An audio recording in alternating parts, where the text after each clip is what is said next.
Allahumma salli wa sallim wa barik ala Sayyidina Muhammadin wa alihi adada ma fi ilmillahi salatan daimatan bidawami mulkillah. Allahumma salli wa sallim wa barik ala Sayyidina Muhammadin wa alihi adada ma fi ilmillahi salatan daimatan bidawami mulkillah. Allahumma salli wa sallim wa barik ala Sayyidina Muhammadin wa alihi adada ma fi ilmillahi salatan daimatan bidawami mulkillah. Allahumma salli wa sallim wa barik ala Sayyidina Muhammadin wa alihi adada ma fi ilmillahi salatan daimatan bidawami mulkillah. Bismillahirrahmanirrahim. Assalamualaikum warahmatullahi wabarakatuh. Alhamdulillahirabbil alamin wal aqibah lil muttaqin wala udwan illa 'alal zalimin. Amma ba'd, faqala Allah ta'ala fi kitabil aziz, rabbi auzi'ni an ashkura ni'mataka allati an'amta 'alayya wa 'ala walidayya wa an a'mala salihan tardah wa adkhilni bi rahmatika fi ibadika salihin. Subhanaka la ilma lana illa ma 'allamtana innaka antal alimul hakim. Wala haula wala quwata illa billahil aliyil azim. Alhamdulillah, kita pada malam hari ini dapat kembali berkumpul dalam rangka melanjutkan pengajian atau majelis taklim yang biasa kita laksanakan setiap minggu. Maka pada malam hari ini tetap kita ngaji seperti biasa 3 ilmu agar supaya di tengah, di kanan dan kiri seimbang. Pertama yaitu ilmu tauhid, di mana pada malam hari ini kita akan mengaji hadis masalah tauhid. Nama ini kitab adalah Ar-Risalatus Tsaniyah fil Ahadisil Qudsiyah. Kemudian yang kedua adalah hadis-hadis qudsi. Hadis itu terbahagi 2. Pertama ada hadis nabawi, yang kedua namanya hadis qudsi. Ilmu ini ada di dalam ilmu usulul hadis namanya. Hadis nabawi itu yaitu hadis yang dari Rasulullah sendiri, itu pun merupakan wahyu. Wa ma yantiqu 'anil hawa in huwa illa wahyun yuha. Tidak, Nabi Muhammad itu tidak menuturkan berdasarkan hawa nafsu, kecuali adalah wahyu yang diwahyukan kepada Allah, daripada Allah. Hadis nabawi ini yaitu hadis yang dari Rasulullah 36 bahagian. Ada sahih, awalu wa sahih wa matasal isnadu wa lam yushadda aw yu'al. Kemudian ada hadis ada hadis hasan, ada hadis dhaif, ada hadis matruk, ada hadis mudarrad, ada hadis mudabbat, banyak hadis. Ada hadis mungkar, ada hadis maudhu, macam-macam. Jadi hadis ini galon 36. Itu namanya hadis nabawi. Yang kedua hadis qudsi. Hadis qudsi ini adalah hadis Rasulullah bersabda, qala Allah Ta'ala, kata Rasul, Allah sudah berfirman. Tapi firman Allah dalam hadis qudsi ini tidak ada dalam Quran. Jadi Allah itu berfirman 2 macam. Ada tertulis dalam Al-Quran, namanya Al-Quranul Karim. Ada yang tidak tertulis dalam Al-Quran, namanya hadis qudsi. Nah, kemudian hadis qudsi ini langsung Nabi Muhammad qala Allah Ta'ala, ini namanya hadis qudsi. Dan hadis qudsi itu tidak macam Quran. Kalau harus wajib pakai wudu megangnya. Sedangkan hadis qudsi tidak pakai wudu, tidak ada masalah. Itu hadis qudsi ini. Hadis kursi yang pertama tentang kematian. Mati ini adalah masalah tauhid, bukan masalah pakai. Lah mati jadi jenazah baru pakai bermain, baru mandi, baru mati pakai. Kalau sebelum mati itu lagi sakit, itu baru tauhid. Itu tauhid jadi kena kalau ada tauhid, ada pakai, ada tasawuf, mana nak tinggal 3 ilmu tu. Nah, ketika lagi sakit, nah itu akan tertulislah ilmu tauhid di situ. Setelah meninggal baru ilmu pakai bermain. Nah itu dimandikan, kemudian apa dibacakan Yasin, kemudian apa lagi disolatkan, kemudian gali kubur, kemudian dia pasang kain balun dulu. Nah, masang kain balun dulu macam mana cara itu pakai kan. Nah, maka keseimbangan haruslah diutamakan di dalam mengaji ini. Ilmu tauhid, ilmu pepekeh, ilmu tasawuf, tiga tu bisa menyeimbangkan dalam perjalanan hidup. Ya bena Adam, wahai anak Adam, kata Allah, al-mauta, ingatlah tentang kematian, ingatlah kamu tentang mati. Kamu harus banyak ingat masalah kematian. Nah, kata Allah. Maut itu adalah sebuah pintu ke maut. Maut itu sebuah pintu nak masuk alam lain. Kalau nak masuk surga, mati tak nak. Nah, macam mana? Ada dalam Quran dikecam Tuhan orang Yahudi. Atau dia masuk surga. Dia mati dah nak. Nah, sedangkan pintu daripada surga itu mati dulu. Wa kullun nas dakhiluhu. Setiap manusia pasti masuk ke dalam pintu itu, pintu mati, jelas. Ya ibna Adam, al-maut ka'sun, mati itu minuman keras. Kalau minuman keras, galonnya dari ujung rambut sampai ujung kaki, tak sadar. Tengok orang minum keras, dia menghilangkan kesusahan dia dengan cara macam tu. Ketika dia makan minuman keras, hilanglah kesusahan dia. Nah, itu minum keras, tak ada sadar berarti. Wa kullun nasyaribuhu. Setiap manusia akan minum merasakan mati seperti minuman keras itu. Nah, ya ibna Adam, innama khalaqtuka lil akhirah. Kamu itu diciptakan untuk akhirat. Wa uridu minka amal akhirah, kata Allah. Dan aku kepengennya kamu tu beramal amal akhirat. Dunia tu cuma tempat mampir ya. Nah, kalau nak pergi ke sawah, kita harus melalui jalan. Nah, jalan tu banyak yang singgah siko setengah jam, merokok siko, minum siko. Nah, sudah tak jadi ke sawah ke rumah. Apa yang terjadi? Nandu tak ada sudah. Orang lanui awak nandu pada sudah.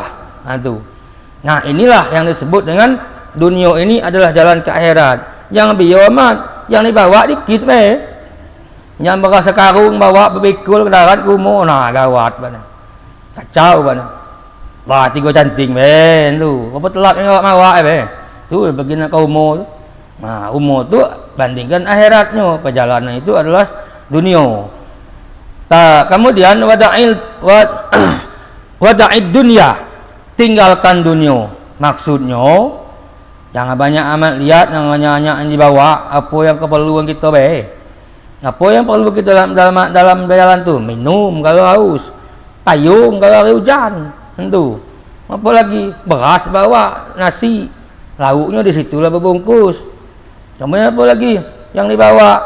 Kendaraan. Kendaraan nak pakai minyak, tentu. Apa lagi dibawa? Nak berdua. Beda dengan laki dengan bini, ada kau kata bercakap, nyoncos berdawean. Tu kalau sesat di jalan. Ketika itu, utrukid dunia, tinggalkan dunia. Nak ke umur jangan banyak dilihat ke kanan. Keperluan awak bayan dilihat. Atau ayam di sebelah gitu. Apa berkukuk lihat melihat ayam berkukuk itu apa loncat kodok berarti. Jangan pula lekor ngejar ayam, lekor ngejar kodok. Tak sampai lah kita ke umur itu. Nah, inilah yang dimaksud dengan tinggalkan dunia. Bukan tak boleh ngambil dunia. Ambillah seperlunya. secukupnya. Kemudian inna dunia fana, sesungguhnya dunia ini adalah binasa, bahkan hancur, kota libahat dan orang yang mencarinya dunia. Kemudian talibat dunia fanaun juga, orang yang mencari dunia itu juga binasa. Ad-dunya ghararatun, dunia itu adalah tipu daya belaka, sama dengan ngejar bayangan. Ngejar bayangan tungkum aub, nak dikejar apa barang dak do dikejar dia ngenteng kita. Ekor dan nakut ni kita. Itu namanya dunia bagaikan hantu, dia penipu. Anta maghrurun, dan engkau adalah yang kena tipu. Itu.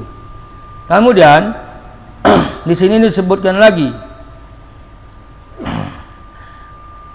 bid dunya ay ghafilan, jangan sampai engkau lalai di dalam dunia. Siapa dalam dunia lalai, itu akan binasa. Siapa nak kau umur, hatinya harus diumur dulu. Itu nggak jelas. Setiap dia mikirkan umurnya jelas. Umurnya di situ ada cabai, di situ ada timun, jelas. Tapi fikir kalau, maka ketika dia berjalan nak ke umur, hati-hati. Dia harus fokus ke umur, dan jangan fokus galaunya ke umur. Kaki motor nomor tengah jalan tak tahu berarti umur galau. Tinggali hati tu kan dia dikit sebutuhnya tu. Kalau ni erat galau, jadi dia tak ada ingat gua lagi macam orang pingsan. Tumbuh motor tengah jalan. Tengok tak ingat di umur tu berjalan motor lewat laju kalau tumbuh. Jadi apa nama tu, insting kita tu harus berbagi. Ini untuk dunia, sekedar nyelamat daripada jangan kena temu mobil. Yang kebanyakannya di akhirat sana, di apa di umur, sebagai akhiratnya. Pantabih min naumika, kata bangunlah dari tidurmu, kata Allah. Jadi kita harus bangun dari tidur. Kenapa? Dunia tu bisa membuat orang tidur. Itu. Kemudian di sini banyak lagi sebuah hadis, banyak hadis lagi, bahwa man asbaha, siapa yang bangun tidur malam, tidur jam 4 bangun, wa dunya akbaru himatin, mulailah mikir dunia terbangun tu. Maka kita jangan sampai bangun tidur tu mikir dunia. Mikirlah dulu akhirat, semayang, wudu, itu macam Quran tu. Tak bangun daripada tidur tu mulailah. Itu dilarang. Sesuatu itu melihat pangkalnya. Kalau pangkalnya bangun tidur tu terpikir dengan dunia, akan terisi sampai maghrib ni dunia isi tu. Pensan dihentam dunia. Itu. Itu cara kita dalam sehari-hari. Man asbaha wa dunya akbaru himatin. Siapa bangun tidur, dunia yang dulu dipikirkannya. Falaisa minallahi fisya'in. Allah dah nak ngawat ni, gasak kau lah itu dah Tuhan. Ngapa? Dunia lah kau pikiran. Ujung kau pikiran tak gini tidak. Entahlah, nak kau lah itu. Ditalak itu Tuhan. Jadi siapa yang terbangun tidur harus mikirkan akhirat dulu. Itulah orang yang jenius, orang yang pintar. Maka ketika bangun tidur mikirin akhirat, apa akhirat tu? Mikirin semayang, mikirin wudu, mikirin apa lagi pahala. Tu akhirat kalau tu. Ketika itu maka sampai ke ujung maghrib taisilah akhirat di situ. Itu. Dunia ada go di situ, terkejoran, bukan meninggalkan dunia, tidak. Dunia ada go. Kemudian walzimillah wa alzamallahu qalbahu arba'a khisalin. Siapa yang bangun tidur itu langsung mikir dunia, Allah lengketkan ke dalam hatinya itu 4 sesuatu, 4 perkara. Pertama, hamman la yang qati'u anhu abada. Bersedih terus, tak terputus-putus selama-lamanya. Kurang merasa terus, sedih lah terus, banyak tidak dapat. Sedih terus. Ngapa? Kena bangun tidur mulai dimikir dunia. Allah bagi 4. Ya. Yang pertama, kesedihan yang tidak terputus. Yang kedua, wasyughlan yatafarraqu abada. Kesibukan yang tidak putus-putus, sibuk terus. Tu. Yang ketiga, wa faqran la yablughinahu abada, kepakiran yang tidak sampai kepada kecukupan, tak masa cukup. Nah, dikit habis, banyak habis. Nah, inilah yang disebut hadis bahwa pangkal bangun tidur itu tak boleh mikir dunia. Kalau mikir dunia akan menjadi besi berani. Dapat 4, besi beraninya menarik 4. Bertemu kedukaan, sedihan yang tidak terputus, kesibukan yang tidak bakal ada longkangnya, kemudian kepakiran yang tidak ada merasa cukup. Wa imlalan la yablughu muntahahu abada. Nah, tu. Nah, 4 sesuatu. Kebosanan yang keempat, yang tidak pakai putus, bosan. Nah, akhirnya apa? Pening kepala, banyak yang terjadi pening kepala tu. Jadi 4 macam itu akan lengket kepada orang yang bangun tidur mikir dunia, tuan. Janaka ikhtartat dunya ma'ama fiha minal masyaqqat. Karena engkau memilih dunia dan seisinya daripada al-masyaqqat yang susah-susah. Mikir yang susah-susah. Wa tarakil akhirah, dan meninggalkan akhirat. Akhirat susah tak? Macam kau bangun tidur langsung semayang, susah tak semayang? Tak pula pakai ongkos nak semayang. Tak pula pakai ongkos nak pakai wudu. Tak pula pakai modal nak baca Quran. Modalnya 30 juta nak baca Quran. Tu baru boleh. Tak nak baca Quran. Modal tak pakai modal baca Quran. Dengan modal bangun tidur ingat dengan akhirat, maka selamatlah akhiratnya sampai ke ujung. Di dunia pun selamat dunia dan akhirat. Nah, itu Allah berfirman dalam hadis kudusinya. Kemudian di sini disebutkan lagi bahwa man ahabba dunyahu, siapa yang mencintai dunia, adarra bi akhiratihi, akhiratnya pasti kacau, pasti mudarat, pasti bahaya. Siapa yang sangat cinta dengan dunia, akhiratnya dikorbankan, jadi korban. Wa man ahabba akhiratahu adarra bi dunyahu, siapa yang cinta dengan akhirat, adarra bi dunyahu, dunyanya insyaallah agak kacau. Dia tidak masuk dunia secara 100%. Dia ngambil dikit tu. Fa asaru ma yabqa ala ma yafna, maka pentingkanlah barang yang kekal di atas barang yang binasa. Dunia ini akan binasa, akhirat akan kekal. Hidup 2 kali, mati sekali. Salah orang nyebut mati hidup sekali tu. Itu hidup cuma sekali, cuma apa yang ada buatlah. Sekali itu salah. Hidup tu 2 kali, mati cuma sekali. Ya ibna Adam, wahai anak Adam, darumallah darolah, inna dunya darumallah darolah. Dunia ini adalah rumah orang tak ada punya rumah. Itu. Ada punya rumah, tapi dihukumkan tidak punya rumah. Orang di dunia ini tidak punya rumah, punya orang lain. Tentu. Kalaupun ada rumah, merasa punya rumah, itu masih mencintai dunia. Punya rumah adalah sebikat nama awak lah. Sehingganya merasa punyanya lah. Ya, berbatasnya takut sebelah digeser orang dah. Nah, merasa punya nian. Nah, masuk punya nian itu yang tidak boleh, itu bahkan celaka. Kemudian wabiha ya perahu, dan dengan dunia ini dia senang. Dengan kebunnya luas, dengan rumahnya besar, dia merasa senang, gembira.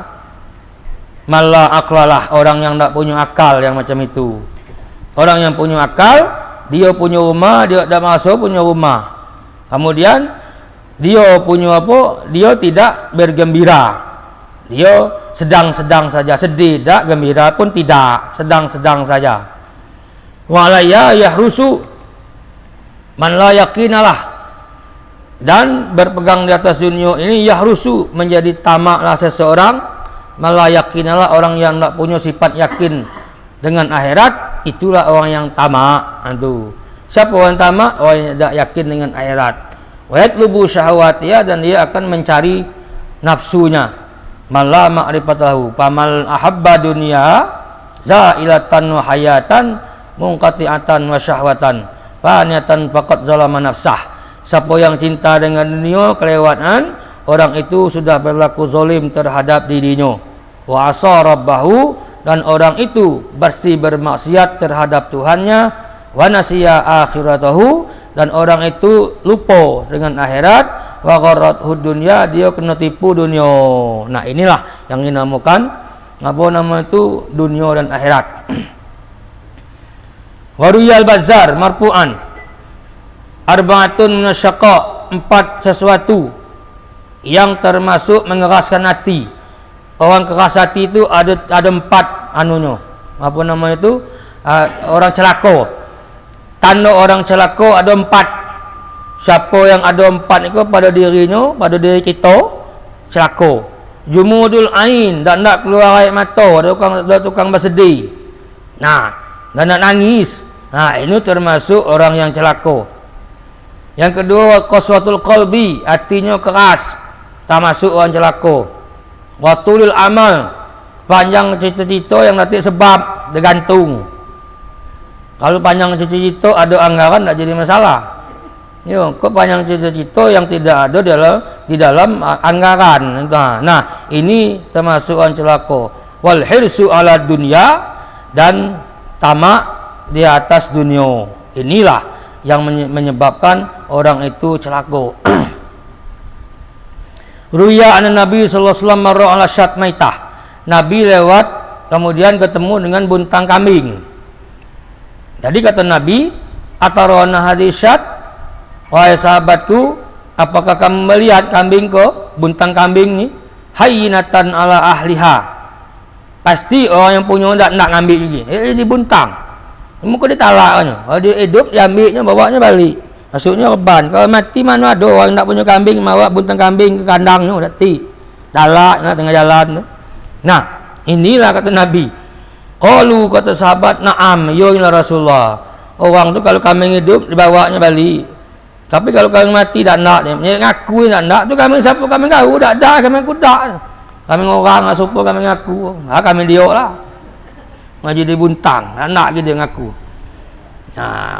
Min hawaniha man hawanaha alquha. Ya. Man hawanaha alquha. Ngapa? Orang yang merasa hina, kalau kambing tu punya dia, alquha dibuangnya, dan nak dah dia ngambilnya. Qala. Apa kata Nabi? Wallazi nafsi biyadihi, demi orang yang diriku, Tuhan Allah yang diriku di tangannya, la dunya ahwanu ala Allah min hadisyat, dunia ini lebih hina daripada buntang kambing, kata Nabi. Lebih hina. Kalau kanatid dunya ta'dilu inallah jannaha ba'udatin, andai kata dunia ini ada nilai di sisi Allah seberat kepak nyamuk. Apalah berat kepak nyamuk? Ngaruit dak timbangan. Pasuqya kafiran minha syirbatama'in, niscaya Allah tak nak bagi minum orang kafir ya. Padahal orang kafir banyak yang kaya. Nah, jadi dunia ini tidak berharga terhadap Allah Ta'ala. Samalah seperti buntang kambing. Dan lebih bahaya dari buntang kambing.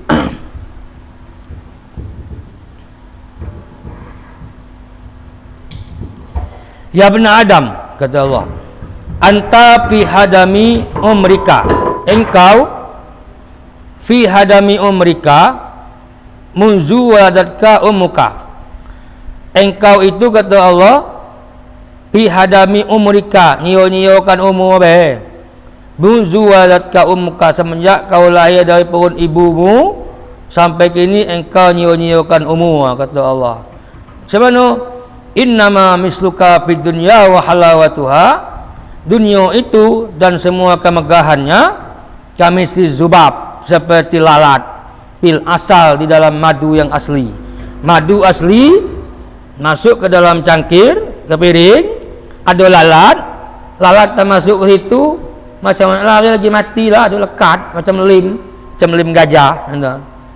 Kullama habita fiha halaka, manakala lalat itu jatuh ke dalam madu tersebut, halaka, lalat itu akan binasa. Madu tu enak, mana manis, mana obat. Lalat masuk, celaka, dah bisa pergi tegak, bisa pergi lari lagi. Nah, inilah perumpamaan dunia. Apakah kita tak boleh ngambil dunia? Salah. kita lagi dalam dunia. Ambillah sekedar kebutuhan saja. Nah, inilah masalah tauhid, masalah kematian dan masalah dunia. Maka kita akan masuk kembali ilmu yang kedua, yaitu ilmu tasawuf. Ilmu tasawuf ini bukan ilmu yang tidak ada penting. Kemarin kalau ngaji tasawuf ni aku baca dari pangkal. Itu cara ngaji tasawuf. Bab kalau maco yang ada kini tu yang pangkal lepas, tak ada berantai dia. Ketika dia berantai baru berarti. Kita kemarin harus terikat. Kalau meninggalkan semayang kita merasa susah. Susahnya berbeda kadar. Ada susah dikit, ada susah banyak, ada ngelepahnya lah dia ada semayang. Itu yang paling hebat sekali. Ngelepah dia ada semayang. Manu ya tengah jalan nyari kain. Manu aku nak semayang lu. Mana kena air dengan semayang ngelpa. Itulah hebat. Itu tamat apa tu kebat dan mati tu. Kalau sekedar nyebut nah waktu masuk dia aman dia apa atau tamat simpul bisa dia orang.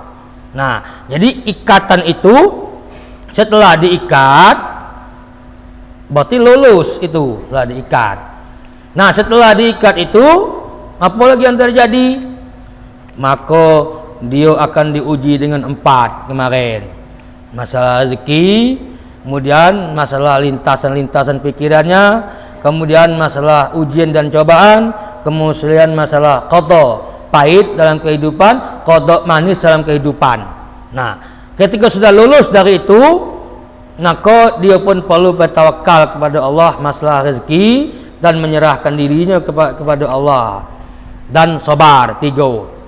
Lah 3 itu lulus, baru yang terjadi apa? Bosan, malas yang semayang, berbuat baik malas yang. Nah, ketika malas kata Imam Ghazali, wa innama mailuha abadan ila ghaflatin. Dia akan jatuh kepada kelalaian, bal ila syarrin nafudulin, bahkan kepada kejahatan dan kemewahan, wa baliyatin, dan kepada yang yang menyebabkan bala. Nah, ketika itu dia butuh kepada 2 macam. Dia lari ke? Lari bentar. Nah, ketika dia lari, dia harus berobat dengan 2 macam. Apa obatnya? Dia harus rojak dan khauf. Rojak itu berharap. Dia harus macam-macam, mana masalah surga, macam roti surga. Kemudian dia harus takut macam mana isi neraka. Nah, 2 ini bisa berobat, menjadi obat mengembalikan orang kepada posisi ketaatan. Itu dia harus setidaknya punya buku bacaan atau dengar orang ngaji atau muka video ceramah itu. Nah, ketika itu maka dia akan bisa berobat dengan khauf dan roja. Baru dia enak lagi semayang. Semayang enak lagi kembali. Setelah enak semayang, timbul pula penyakit. Apa penyakitnya? 2. Pertama penyakit riak, kedua penyakit ujub. 2 itu paling hebat. Riak itu ke orang lain, ujub itu ke diri kita. Nah, jadi ini akan merusak amalan. Riak itu apa? Talabuhu al-manzilah fi qulubihim liyana labihal jah wal khusmah. Dia mencari kemegahan dan mencari keistimewaan supaya disebut orang. Itu namanya riak. Fafihi halakan nas, dan dalam riak ini banyak orang yang celaka. Bayub siduha, dia akan dicelakakan oleh riak. Ruya Nabi sallallahu alaihi wasallam, innal mara'i yunadi yaumal qiyamah bi arba'ati asma. Sesungguhnya orang yang riak itu dipanggil di hari kiamat nanti dengan 4 nama. Dipanggil Tuhan 4. Ya kafir, kafir. Tahu itu kena tahu Tuhan. Ya fajir, ya ghadir, ya khosir. Namanya dipanggil itu. Kemudian dhalla sa'yuka, kata Tuhan. Sesatlah gawe kau dalam dunia. Sesat itu bukan orang yang nyembah kuburan, bukanlah orang-orang nyembah berhala be. Sesat itu orang yang minta dilihat dengan orang lain, itu sesat go namanya. wa batala ajraka, dan batallah pahalamu. Fala khalaqalakal yaum, kau tidak dapat bagian hari ini, kosong. Iltamisil ajra mimman kunta ta'malulah, carilah pahala dengan siapa yang kau minta lihat. Carilah dia bisa apa bisa tidak dia bagi pahala dia aku datik untuk kau, pahala kau carilah dewek dengan orang yang kau minta lihat, kata Tuhan. Nah, ini namanya riya. Taratan yura'i bi ta'atihin nas, satu ketika seseorang itu bisa minta lihat ketaatannya dengan manusia yang lain.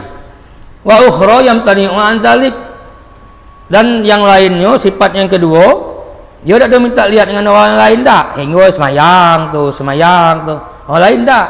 Cuman ada sekok salahnya. Bayak jabu binafsi, maka dia kagum dengan diri dewek. Enaknya berlaku semayang terus. Alhamdulillah ya. Nampak aku dewek lah semayang terus, yang lain sibuk galau. Nah, kena jerat. Jerat yang dia nampak. Ngapa? Namanya ujub. Ujub itu apa nama itu? Heran. Ta'ajub yaitu kagum dengan diri dewek. Kagum kau dengan orang lain yang boleh. Kalau dengan diri dewek itu samulan memuangkan diri kita ke neraka. Itu nama ujub namanya. Kemudian orang yang riya itu ada 5 macam. Ini dalam kitab Sirajut Talibin, perlu kita garis bawahi.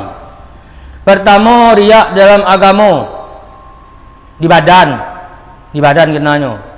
Kaizharil tuhu, kaizharil nuhul, seperti kurus yang kuning yang atas isi sya'ar, rambutnya tak ada bersisi ya. Apa? Kusut masai. Liyadullah bin nuhul ala khilatil akal, supaya orang melihat dia kok tak ada makan. Tak ada tidur hingganya berzikir tu dengan Allah. Ini riya namanya. Ini namanya riya. Elok jangan awak lah. Orang awak ada riya dak, orang biasa lah. Kemudian apa lagi?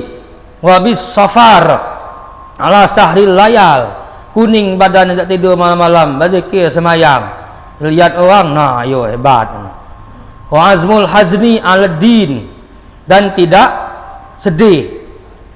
Besarnya sedihnya di atas apa? Agama. Allah, agama Islam kalau kacau nian lah. Cakap macam tu kan. Tapi niatnya minta dilihat orang. Nah, ini namanya ujub. Wabitas'is, dan dengan kusut masai rambut. Ngapa? Supaya orang melihat ngapa? Israqil hammi biddin. Sangat duka citanya dia agama. Rambutnya kusut masai tak tahu lagi. Mata dia semayang malam dia zikir. Rambutnya dia terawat lagi. Kumisnya ada kata ada kulu ada kili ya. Mataan. Ya tak? Itu apa? Itu namanya apa? Kalau dia niat riya, minta lihat jangan, itu termasuk riya.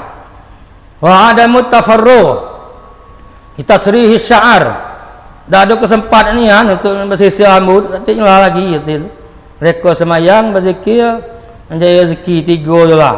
Ada lagi. Nah, makanya kita jangan nak macam tu. Rapi-rapi awak bergunting macam tu. Itu namanya termasuk. Wasani arya bil hay'ah. Yang kedua riya dengan kelakuan. Ngapa? Kaitraqir ra'si fil masyi wal hudu bil harakah. Seperti menundukkan kepala berjalan. Kelebihan aman. Ingat orang tua bayarnya macamlah nyembah bumi. Bawahnya. Itu kelewat kan. Macam kau berjadilah. Yo. Dah. Nunduk dengan ekor sampai ke bumi, nunduk dengan orang tua tak boleh. Nunduk dengan manusia tu biasa baik. Yo. Biasa baik. Jauh ke bawah. Macam sampai ke bumi, serilan lagi sampai ke bumi. Nah, ini kelewatan namanya. Yo. Nah, ini namanya juga riya di dalam kelakuan.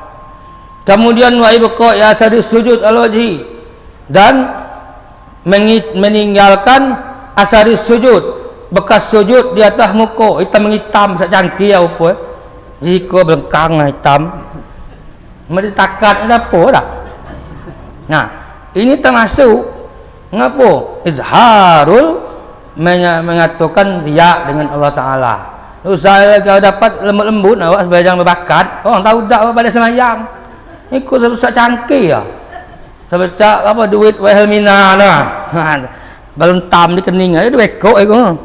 Nah, itu sebenarnya sujudlah di tempat yang halus-halus agar supaya jangan nampak ibadah kita itu. Kemudian selanjutnya adalah wal jusyab, pakaiannya nyempere.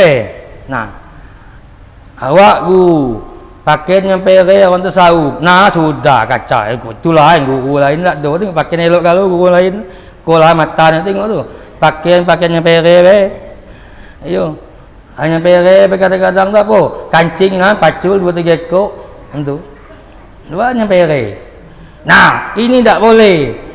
Apalagi kita selaku orang pandai dalam agama, harus rupakan orang lain pakaian elok itu, sisir rambut, bergunting, kumis dia dia elok dia lepat ni dah.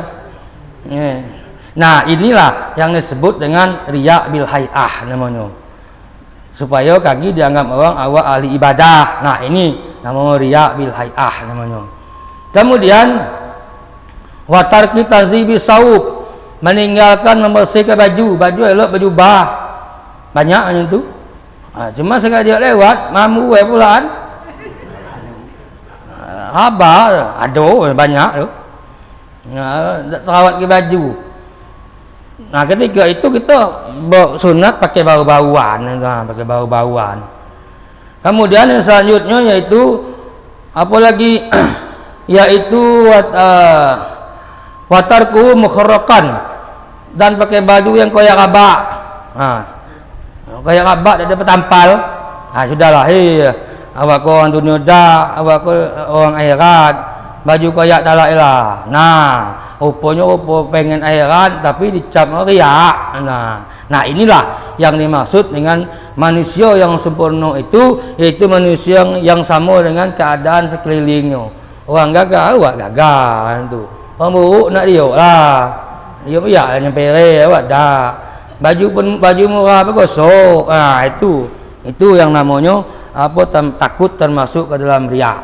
Itu yang selanjutnya. Kemudian yang ketiga, yang nama riya itu bil qaul. Riya dengan qaul. Ngapa? Tahriki syafatain bi zikri fi mahdharin nas. Depan orang ramai, la ilaha illallah, la ilaha illallah, la ilaha illallah. Mak sebe depan orang ramai pakai sebe, beratib. Nah, ini namanya riya bil qaul. Riya dengan ucapan.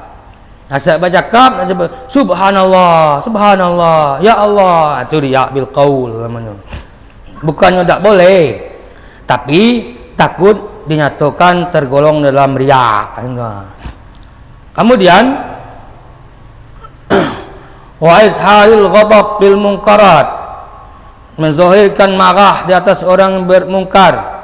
Wa izharul asab ala muqaranatin nasil ma'asi, wa tad'ib bis saud bil kalam.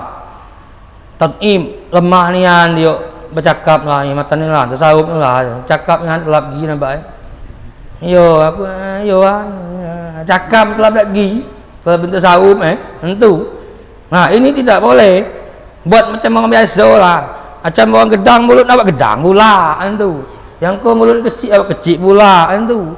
Yang pula nampak amat tasawuf kan. Nah, inilah yang disebut takut termasuk dalam riya hay'ah, riyaul qaul namanya. Itu yang ketiga. Yang keempat, riya bil amal. Riya dengan kerja. Kamiraatil musalli, seperti apa? Minta dilihat dia semayang. Bitul qiyam, dengan baca yang panjang-panjang. Hingga saat semayang baca ayatnya panjang-panjang kan. Banyak ramai jadi imam. Tiba ke rumah kalau huwe. Nah, kacau kan. Wasujud, sujudnya panjang-panjang kan. Rukuk panjang-panjang kan. Watarkul iltifat, berjalan tak ada nak nol lagi. Tasawuf mengen lain, orang mengen betul dia tak nol lagi. Dulu orang lagi dikit. Okey, ni tak nol lagi tumbuh orang je pula. Nah, inilah tasawuf. Nah, ini tasawuf tarkul iltifat. Wa izharus sukun, menyatakan apa nama tu tenang, ketenangan. Wa kadzalika bisaum, puasa terus. Kemudian haji, sedekah, wa it'amut ta'am. Takutnya apa? terkena kepada penyakit riya. Wal khamis al-mira'at bil ashab. Yang kelima adalah minta lihat dengan kawan-kawan yang wazairin dan orang-orang yang berziarah. Nah, min amali sultan, seperti amal-amal raja-raja. Innahum yabtabarraku nabi, orang meneru mawa air akuam tetawari air, tak kacau kau bang tu.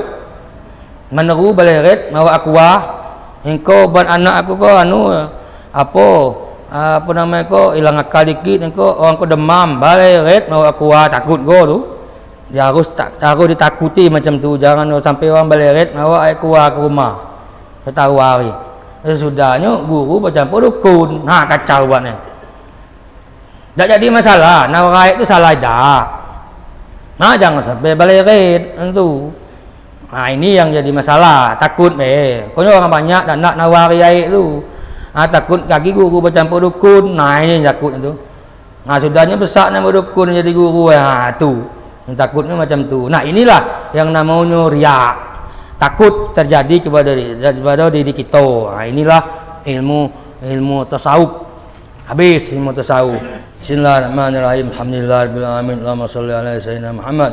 Allahumma fa'na bima 'allamtana wa 'allimna ma yanfa'una warzuqna ilman yanfa'una. Wassallallahu ala sayyidina Muhammadin wa alihi wasallam. Alhamdulillahirabbil alamin. Minna minkum taqabbal ya karim.